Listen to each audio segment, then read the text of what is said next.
नमस्कार, आप सुन रहे हैं गूंज 90.8 एफएम, आपकी अपनी आवाज। मैं हूं आपके साथ आपकी अपनी आरजे कल्पना। शो है एक मुलाकात, और एक मुलाकात में हर बार लेकर आते हैं हम एक खास मेहमान जिनसे कराते हैं आपकी मुलाकात। और आज एक मुलाकात में हमारे खास मेहमान हैं डॉक्टर राजीव द्विवेदी जी, जो कि प्रोफेसर हैं, राइटर हैं। और आपको बता दूं, सर की एक नई बुक आई है जिसने मार्केट में वाकई में एक तहलका, और वो भी प्यार के साथ मचाया है। तो सर, सबसे पहले तो आपका बहुत बहुत स्वागत है गूंज में। Thank you so much. I feel very, very honored and privileged that I got an invitation from Coach. और मेरी एक कलीग है योगिता, उन्होंने मुझे कोच के बारे में बताया और मुझे ये पता चला कि बहुत ही अच्छा आप लोग काम कर रहे हैं। और आई एम थैंकफुल टू गुंज की जो डायरेक्टर मैम है, कृति मैम, अचिंद्र जी, इन सब का मैं शुक्रगुजार हूँ कि आप लोगों ने मुझे मौका दिया।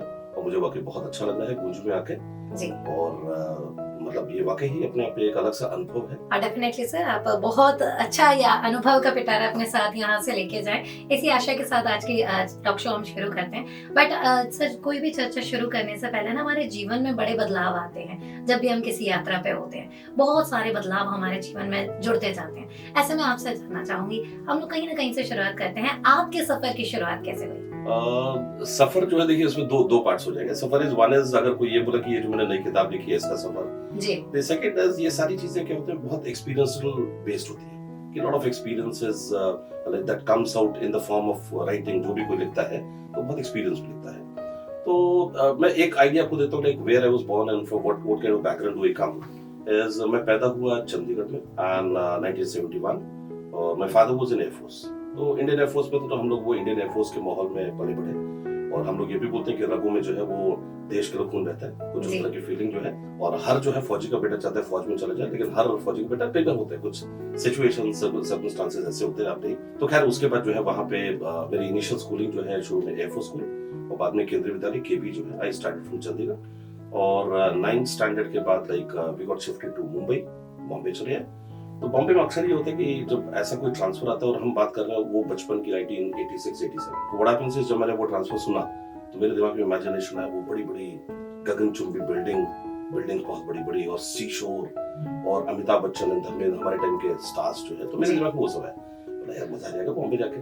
पर ऐसा कुछ हुआ नहीं। गए तो सी शोर वाज फार, हम लोग छोटे छोटे बच्चे थे, स्कूल्स में जाते थे, सी शोर बहुत दूर। बसेस से जब कभी निकलते थे कार्स के अंदर देखते रहे कहीं धर्मेंद्र अमिताभ बच्चन बैठा तो नहीं है। तो देन फिर मुंबई और बॉम्बे के बाद मैंने अपने ग्रेजुएशन के बाद अपनी जॉब शुरू किया। शुरू में मैं फार्मास्यूटिकल इंडस्ट्री में था, I was into sales. And then वहाँ पे 10-11 साल बिताने के बाद मैं ट्रेनिंग एंड प्लेसमेंट्स इंडस्ट्री में था करीब 10-11 साल। और 2013 से मैंने एमआईटी यूनिवर्सिटी ज्वाइन किया और टीचिंग ज्वाइन किया मैंने एमआईटी यूनिवर्सिटी। तो ये एक छोटा सा सफर जो है। सर, अगर वर्तमान की बात करूं, आप मैनेजमेंट के प्रोफेसर हैं। और सर, इस जैसे कि जब आप प्रोफेसर होते हैं तो बहुत सारी जगह आपका ध्यान जाता है, बट फिर भी एक अपने अंदर नई कला डेवलप करना, ये मुझे लगता है अपने आप में एक चैलेंजिंग है। तो आपसे जानना चाहूंगी सर, कैसे प्रोफेसर से एक राइटर का सफर आपने तय किया? अच्छा, सी व्हाट हैपेंस इज, जब आप जो है अपने सारे एक्सपीरियंसेस सहेजना शुरू करते हैं जी। कि आपको कोई एक्सपीरियंस, यू एनकाउंटर्ड समथिंग और आपने वो एक्सपीरियंस जो है सहेजना शुरू किया। अच्छा, what happened was like, for example अगर हम बात करें फार्मास्यूटिकल के बाद वाली मेरा जो करियर था, that was training and placements. तो ट्रेनिंग एंड प्लेसमेंट्स में once again I was going to management colleges, मतलब काफी कुछ टीचिंग से मिलता था। मैं मैनेजमेंट कॉलेजेस में जाता था, इंडस्ट्रीज में जाता था, बहुत सारे सेशंस लेता था। तो उसमें बहुत सारी स्टोरीज कहीं ना कहीं निकल के आती थी। तो दो स्टोरीज में कमी। अब ये था कि वो स्टोरीज को कैसे जो है आप अपनी भावनाओं को फिर यू स्टार्ट राइटिंग। तो उसी समय से कुछ लिखना शुरू हो गया, फिर कुछ ख्याल आया, यू रोट, और बहुत कुछ मैं ये बोलूंगा कि काफी कुछ रिलेटेड होता है। अगर हम बोले फॉर एग्जांपल, अगर मेरी शायरी या पोएट्री की भी बात करें तो उसमें काफी कुछ में आपको मैनेजमेंट दिखेगा, जिंदगी की बारीकियां दिखेंगी, और जिंदगी के एनकाउंटर्स, इमोशंस, ये सारी चीजें दिखेंगी। और बाय डिफॉल्ट जो है मैं लाइक अगर हम बात करें प्रोफेसर जो है, तो मैं एक सब्जेक्ट है ऑर्गेनाइजेशनल बिहेवियर जी। तो मैं ऑर्गेनाइजेशनल बिहेवियर पढ़ाता हूँ। तो उसमें क्या है कि लाइक अगर हम बात करें तो ये क्या है कि एक ह्यूमन बिहेवियर किसी भी ऑर्गेनाइजेशन के अंदर कैसा हो। तो जब आप बिहेवियर स्टडी करते हैं तो आप लोगों को बड़ा बारीकी से ऑब्जर्व करते हैं। तो जब आपकी ऑब्जर्वेशन पार्ट थोड़ी ऐसी हो जाती है तो आपका उस एंगल से फिर वो राइटिंग में अगर कन्वर्ट हो जाए जी। सर इसी के साथ जानना चाहूंगी, जब एक लेखक लिखता है तो बहुत सारी चीजों से गुजरता है, क्योंकि बहुत सारे थॉट्स आपके दिमाग में आ रहे होते हैं, बहुत सारी चीजें चल रही होती हैं, आपका ऑब्जर्वेशन स्ट्रांग होता है, आप छोटी छोटी चीजें मतलब दिल को छूने लग जाती हैं वो छोटी छोटी हरकतें। तो ऐसे में जानना चाहूंगी, ये जो बुक आपने लिखी इसे कितना वक्त लगा और पब्लिश करने में इवन कितना वक्त लगा?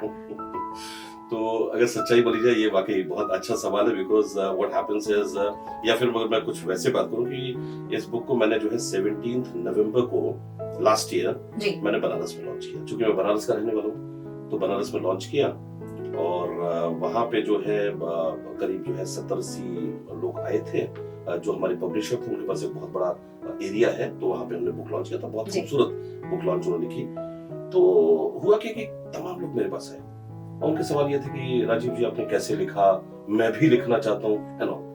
अब हम ये मैं भी लिख रहे हैं, तो व्हाट हैपेंस इज कि मैं मानता हूँ कि पब्लिश करना थोड़ा चैलेंजिंग होता है। Why I tell you, because अच्छा अगर हम लिखने की बात करें, मुझे लग रहा है शायद अगर मुझे याद हो तो स्कूल टाइम्स में थोड़ा बहुत लिखता था।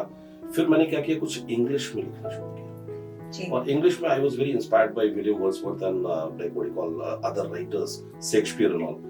तो मैं बड़ी डिफिकल्ट इंग्लिश यूज करता था। That was the era was 11th 12th and first year, और बहुत डिफिकल्ट इंग्लिश में मेरे को लगता था कि मैं बहुत, जो होता ना कि क्या उसे बोला जाएगा कि गलत फहमी कि मैं बहुत तगड़ा लिखता हूँ, बहुत बड़ा लिखता हूँ। तो दैट एंटर्ड में, मैं बहुत लिखने लगा। तो इस बीच में, ऑल्दो ये मैं जानता हूँ कि यहाँ पे बहुत टाइम लिमिटेशन, लेकिन एक बड़ा अच्छा वाकया आपको बताता हूँ कि व्हाट हैपेंड वाज कि मेरे को फिर जुनून ये हुआ कि ये इंग्लिश की पोएट्री जो मैं बहुत अच्छा लिखता हूँ, जो कि गलतफहमी थी, इसको छपवाया जाए। And I was into first year BSc Bombay. तो आई थॉट वेयर, तो मेरे दिमाग में आया कि टाइम्स ऑफ इंडिया की उस जमाने में एक मैगजीन आती थी, इलस्ट्रेटेड वीकली ऑफ इंडिया। मैंने कहा इलस्ट्रेटेड वीकली ऑफ इंडिया के जो एडिटर उस समय थे प्रीतिश नंदी जी, आप जानते होंगे, उनका भी देहांत आई थिंक लास्ट मंथ, 1-2 महीने पहले ही हुआ।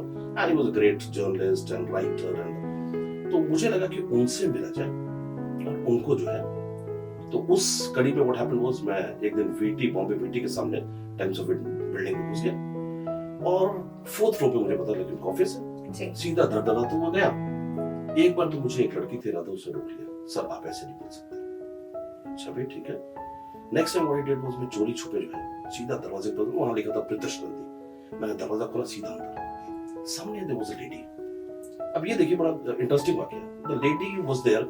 अब मेरे दिमाग में ये आ गया Pritish Nandy is a lady, जबकि ही इज अ मेल, क्योंकि she was sitting. I said अच्छा, जैसे ही मैंने खोला तो उसके बाद राधा ही बोलता, शी सेड नहीं यू कम कम कम। अब मेरे को बड़ा मतलब वो कि साहब मतलब I feel I was very honoured कि साहब प्रीतिश नंदी के साथ बैठ, जिसमें आपके साथ बैठा हूं। मतलब आई am a first year student of Mumbai university and I right poetries, मैं आपको सुनाऊं, धड़ाधड़ 2-4 सुना दी। अच्छा उसके बाद बोलते अच्छा डू वन थिंग, नेक्स्ट वाले रूम में mister Ram Kumar is there, who is assistant editor, आप उनके पास जाइए and tell that you have met me, he will help you. Next room में गए, वो बड़ा स्टाइल में नहीं होता, कॉन्फिडेंस के साथ, are you mister Ram Kumar, he said yeah. मैंने कहा, I'm Rajiv Dwivedi, I'm a first year student of BSc, this I write poet, and I've just met Pritesh Nandi, and she said that you can help me. She? Yeah, she? तो he said, नहीं, he is man. अच्छा, तो मेरे दिमाग पे कई बार लोग इंदिरा गांधी जैसे बड़ी मतलब आयरन लेडी और कई बार उस तरह का ना, she is a man cat. बोला अच्छा, तो मैंने भी बोला हाँ Pritish Nandy, she is a man। अब सारे लोग हंस रहे हैं कि she is a man, he is saying। मेरे को बोलता है okay tell me where is Pritesh Nandi। मैं उनको उस कमरे में लेके बोला शी इज प्रीतिश नंदी, और सारी दुनिया हंस रही है। तो दैट वाज वन वाकया। And then what happened was कि उसके बाद गार्ड से मैंने थोड़ी सेटिंग बिठाई। मैंने कहा प्रीतिश नंदी जी आएंगे, तो इशारा, प्रीतिश, एक लंबी सी व्हाइट रंग की गाड़ी आके रुकी, प्रीतिश नंदी ने गार्ड मुझे इशारा किया और मैं लिफ्ट में उनके साथ साथ 3rd फ्लोर पर, लिफ्ट खाली, और उसके बाद मैंने are you mister Pritish Nandy, he said yeah. मैंने कहा same, I am a student, I did this और सुनाना शुरू, और लंबे कॉरिडोर में चलते रहे। खत्म होने के बाद Radha he is Rajiv and Radha you take care of him, and ये तो अल्टीमेटली पब्लिश तो नहीं हो पाई तो हम आते हैं, ये जो प्रोसेस है, तो प्रोसेस डिफिकल्ट है। लिखना उसी समय से चालू था, फिर हिंदी के बाद इंग्लिश के बाद मैं हिंदी पे आया। हिंदी में कविताओं के बाद थोड़ा उर्दू वर्ड्स, शेरो शायरी। तो लास्ट मुझे लगता है सफर जो है करीब करीब आई वुड से 27-28 ईयर्स, 27-28 साल। अब लिखा कहाँ पे? कागजों पे, डायरीज पे, पन्नों पे, लेकिन ये था मैंने सारा संभाल के रखा था। अब उसको जो है अगर आप सॉफ्ट कॉपी में कन्वर्ट करेंगे, मुझे एग्जैक्टली लगा करीब 1.25 साल, रात में बैठ के सॉफ्ट कॉपी में कन्वर्ट करके 1.25 साल। फिर एक पब्लिशर ढूंढना, खैर उसमें ज्यादा टाइम नहीं लगा, पब्लिशर मिला, फिर प्रूफ रीडिंग, और ये सब। अच्छा, उसके बाद क्या होता है, कभी कभी आपको ये भी डाउट होता है, मैं बड़ा ऑनेस्ट अपने दर्शकों और श्रोताओं को बताना चाहूंगा कि सब कुछ लिखने के बाद एक आध रात अचानक आप उठते हैं, आप लगता है यार कुछ दम नहीं है मेरी राइटिंग में, फिर आप दोबारा पढ़ने लगते हैं रात को 2 बजे 3 बजे, फिर बोलते नहीं यार समझ में नहीं आ रहा, फिर 2-3 दिन बाद आप देखते हैं हाँ यार है तो दम है, ऐसा नहीं। तो this kind of dilemma goes on and once your show, और उसके बाद प्रूफ रीडिंग के बाद जो है आपकी बुक दर्शकों के सामने आती है, और जब दर्शक या जो श्रोता है या पढ़ने वाले पाठक जो है जब अप्रिशिएट करते हैं तो आपको लगता है कि आपकी एक अच्छी जो है बुक मार्केट में आ गई। तो चैलेंजेस होते हैं। और मुझे लगता है अगर एप्रिसिएशन के जब आप रेस में आते हैं तो कोई एक व्यक्ति भी अगर आपसे कह जाए तो मुझे लगता है सबसे बड़ा अचीवमेंट एक राइटर के लिए वही होता है, भले 100 लोगों ने पढ़ी हो बट कोई एक व्यक्ति अगर आपको बोल जाए अब उसमें तो बस। Kalpana ji, I am sorry in stopping you, is appreciation के नाम पे मैंने वो सारे जमा करके, बहुत सारे लोगों ने जो है, एक उर्दू की प्रोफेसर है जी, और उन्होंने मुझे हाथ से लिख के बहुत बढ़िया आपने लिखा, और ये पूरा एक फुल पेज। तो ऐसे कई लोगों ने, एक बार मुझे याद है कि हमारे प्रो वाइस चांसलर शाम को 7:30 पौने 8 बजे, Rajiv I was reading your book and fantastic, बहुत अच्छा लिखा है, और ऐसे तमाम मित्र दोस्त पूरा, तो व्हेन दे कॉल तो दैट टाइम यू फील यार कुछ अच्छा कौन, मतलब नहीं अच्छी चीज समाज को हम दे पाए या लोगों को दे पाए, तो that is a good feeling. So sir, जैसे कि बुक के बारे में अगर मैं बात करूं, जब भी हम बुक पब्लिश करवाने की बात करते हैं तो जैसा कि अभी आपने कहा बहुत ज्यादा आपको चैलेंजेस फेस करने पड़ते हैं, तो यही आपसे जानना चाहूंगी इस बुक को पब्लिश कराने में आपको क्या चैलेंजेस फेस करने पड़े? यही चैलेंजेस लाइक कंपाइल करना 1-1.25 साल 1.5 साल, और सेम मोटिवेशन 24/7 1-1.5 साल लगातार नहीं रहता। आपका मोटिवेशन 10 दिन बहुत ज्यादा है, अचानक वो 2-3 दिन 4 दिन आपके बड़े लेथार्जिक डेज हो गए and you are sleeping and you are not able to concentrate to, फिर दोबारा मोटिवेशन आपने इकट्ठा किया एंड दोबारा फिर, तो सस्टेनेबिलिटी जो है मेंटेन करना जो है थोड़ा सा मुश्किल होता है। और दूसरा चैलेंज मुझे वो याद आ रहा है कि अभी जो है मेरी बुक की समीक्षा जो है वो एक हमारे सीनियर आईएएस साहब है राजीव शर्मा जी, जो कि शहडोल के कमिश्नर होते थे और ग्वालियर के कलेक्टर भी होते थे, तो उन्होंने मेरी किताब की समीक्षा अभी करीब 10-15 दिनों पहले की, तो मेरे को अच्छा लगा। उन्होंने कहा, ऑल्दो उन्होंने ये भी बोला कि राजीव जी आप बहुत बहादुर हैं कि आपने जो है प्रेम के ऊपर, रोमांस के ऊपर लिखा और पत्नी जी से मतलब नहीं होता छुप छुपा के बचा के तो ये भी चैलेंज है क्योंकि मेरी जो है वो डेफिनेटली थोड़ा रोमांटिक है जी। और भारतवर्ष में प्रेम एक ऐसा सब्जेक्ट है जो कि थोड़ा सा डिफिकल्ट होता है, लिखना बहुत मुश्किल होता है।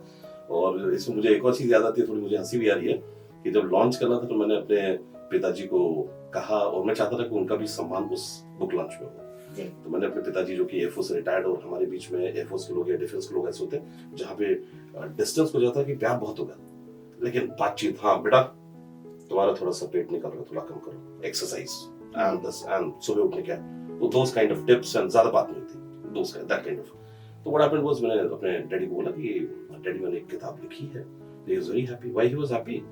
मेरे एक चाचा जी जो हैं वो बहुत बड़े संस्कृत के स्कॉलर प्रोफेसर होते थे, उनकी तमाम किताबें, तो उनका मेरा बेटा भी इस लाइन में थोड़ा सा जो है, तो मैंने उनको पूरे घर को मैंने बोल दिया कि ये मत बताना कि रोमांटिक किताब है, वरना ये आएंगे नहीं बुक लॉन्च में।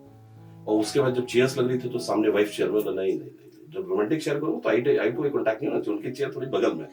तो उस एंगल से मैं आपको बताता कि प्रेम एक ऐसा विषय है जो कि थोड़ा सा इंडिया में क्या होता है, चैलेंजिंग होता है। बिल्कुल। और मुझे लगता है अभी भी कहीं ना कहीं एक छोटी सी थिन लाइन है जब हम अपने पेरेंट्स के साथ बैठकर शायद वो बातें नहीं कर सकते, या फिर कभी हम बैठे हैं तो हम अभी भी इवन घरों में ऐसा होता है कि अगर कोई सीन चल रहा है तो फिर आप उठ के जाते हैं और चैनल चेंज किए जाते हैं, तो वो भी एक एरर रहा है। लेकिन सर उसी के साथ अगर ये प्रेम वाला टॉपिक की जैसे हम बात कर रहे हैं, लव की बात कर रहे हैं, आपको कैसे लगा इसमें? क्योंकि आप जैसे कि आपने बताया बहुत सारे लोग इसको बात करने से भी बचते हैं कि भाई छोड़िए सेंसिटिव टॉपिक है, नहीं उठाना चाहिए, तो ऐसे में आपको कैसे लगा कि इस ही टॉपिक पे लिखना चाहिए?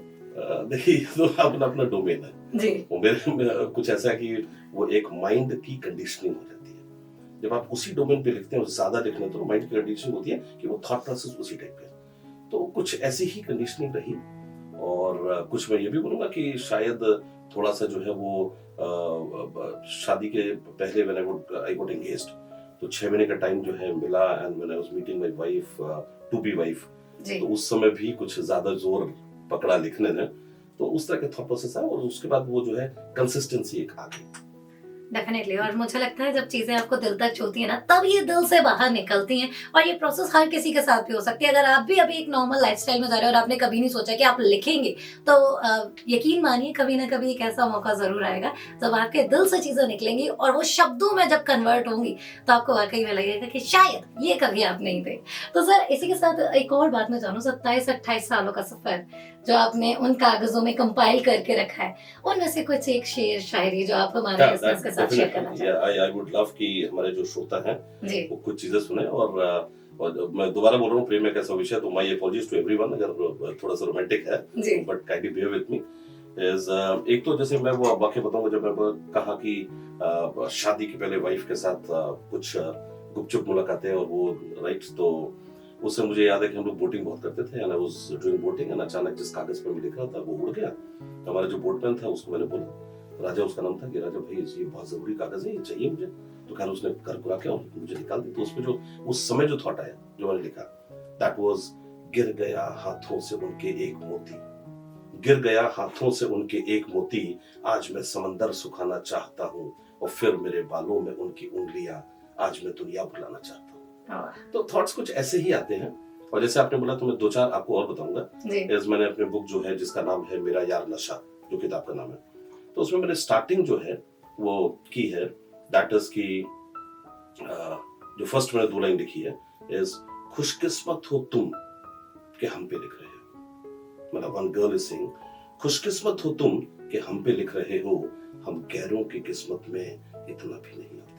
अरे वाह, क्या बात। तो इस तरह का है। और एक और जो मेरे को याद आ रहा है, और बड़ा खूबसूरत सा है, दैट इज की, तुम्हारा जमीन पर उतरना और बादल हो जाना, तुम्हारा जमीन पर उतरना और बादल हो जाना, मेरी आंखों को चूमना और काजल हो जाना, कहीं देखी है तुमने इस तरह की दीवानगी, कहीं देखी है तुमने इस तरह की दीवानगी, मेरा तुमसे लिपटना और पागल हो जाना।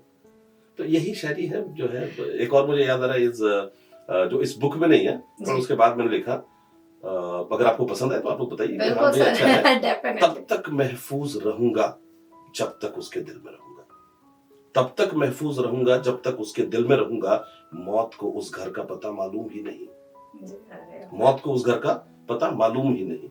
तो ये शायरी है। और अचानक मुझे याद आ रहा है कि अच्छा, शायरी जो आप बोल रहे थे ना कैसे निकलती है, तो बीच में क्या हुआ, जैसे शाम के टाइम पे लेटे हैं, तो मेरे दिमाग में आया कि भाई चूंकि एकेडमिक्स में है, बच्चों को वैरायटी ऑफ नॉलेज आपको देनी होती है। सिर्फ वो जरूरी नहीं कि एक कोर्स कंटेंट ही पढ़ाना है, आपको जिंदगी की भी knowledge and how to face the challenges of life. तो what I started doing was, मैंने थोड़ा वर्ल्ड वॉर 2 जो है वो यूट्यूब पर लगा के सुनेंगे। तो आई वाज लिसनिंग, तो ये हुआ कि साहब वो अलाइड फोर्सेस की शिप्स और उधर जर्मनी की यू शिप्स जो है, जिसको बाद में पनडुब्बी एंड वो दैट, तो उस तरह के वॉर्स चल रहे थे, पनडुब्बी वर्सेस शिप्स एंड ऑल। तो एक उस पर भी मेरे दिमाग में आया, तो मैंने उस पर भी लिखा, और जो मेरे को बड़ा अच्छा लगा, कि मतलब अच्छा निकल के आया, कि वो पुराने जंगी जहाजों को निशाना बनाते रहे, वो पुराने जंगी जहाजों को निशाना बनाते रहे, पनडुब्बी ने धीरे से अपना काम कर दिया, पनडुब्बी ने धीरे से अपना काम कर दिया, और उसने बड़ी ही सफाई से बदल दी दुल्हन मंडप में, उसने बड़ी ही सफाई से बदल दी दुल्हन मंडप में, आशिक ने देखो कैसे सबको हैरान कर दिया, पनडुब्बी ने धीरे से अपना काम कर दिया। क्या बात है सर, तो मुझे लगता है जितने यूथ है ये सबके दिल तक गई है।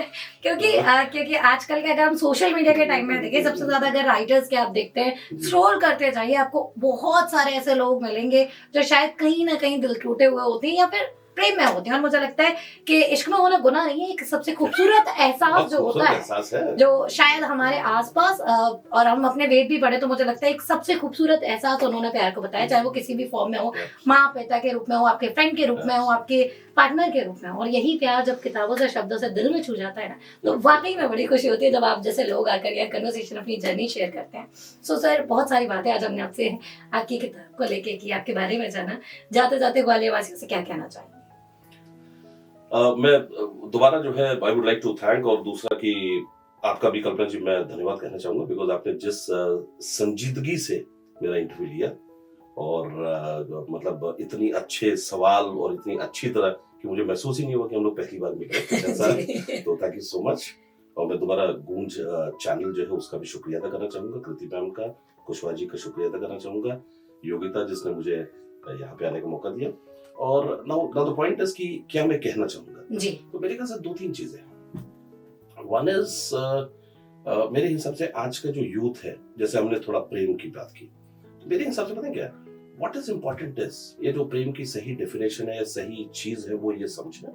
और मुझे लगता है कि जो कि एक ऐसी चीज है जो ईश्वर ने दी, वो सबके पास है। बिल्कुल। नाउ द पॉइंट इज, आप you must be, I would say, very very devoted and dedicated towards your partners. That is what is important. वो आजकल जो हो गया ना शॉर्ट टर्म अफेयर्स, जी तो मुझे लगता है शॉर्ट टर्म अफेयर से बच के अगर आप एक अच्छा लाइफ पार्टनर चुनते हैं जिसमें आपको बड़ा एक सुकून या खुशी मिलती है, और वो प्रेम दोनों तरफ से उतना ही प्रेम दिखाई देता है, मुझे लगता है इस तरह की फीलिंग्स अगर डेवलप हो, तो मुझे लगता है कि the society can be very strong और बड़ी ही खुशहाल और बड़ी अच्छी सोसाइटी हो सकती है। That is one. दूसरा, आज का युवा जो है वो अपने गोल्स जो है उनकी तरफ जो है, मैं ये नहीं बोलूंगा कि गोल्स की तरफ उनका अट्रैक्शन या एफिनिटी कम है, जी बट मुझे लगता है कि वो जो एथिक्स और वैल्यूज हैं उसके साथ वो चले, शॉर्टकट्स ना देके चले, और अपने गोल्स को अचीव करें। और मुझे लगता है एक जिसको बोला जाए कि एक हैप्पियर सोसाइटी का निर्माण किया जाए।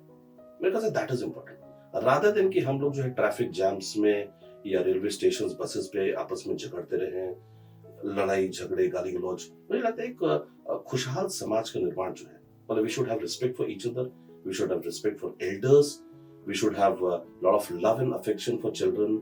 लेडीज के तो मुझे लगता है जो रिस्पेक्ट होनी चाहिए, जो आजकल बहुत कम दिखती है, मुझे लगता है ये सारी चीजें बहुत जरूरी है। उससे हम एक सशक्त समाज का निर्माण कर सकते हैं। जी तो यही मेरा जो है संदेश होगा युवाओं के लिए। और जिन लोगों में पोटेंशियल है लिखने का, वो जरूर राइटिंग ट्राई करें, दे शुड राइट। जी।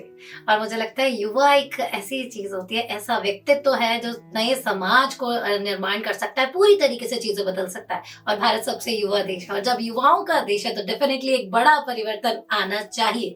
लेकिन परिवर्तन कैसे आएगा? जब हम पॉजिटिव वे में चलेंगे, पॉजिटिव सोचेंगे, चीजों को देखने का नजरिया बदलेंगे, और जब कुछ अच्छे लोगों को पढ़ते हैं आप, तब यकीन मानिए आपकी आत्मा बदलती है। और sir thank you so much, आप जैसे लेखक हमारे समाज में हैं, डेफिनेटली बहुत सारी चीजें हैं अभी जो बदलेंगी।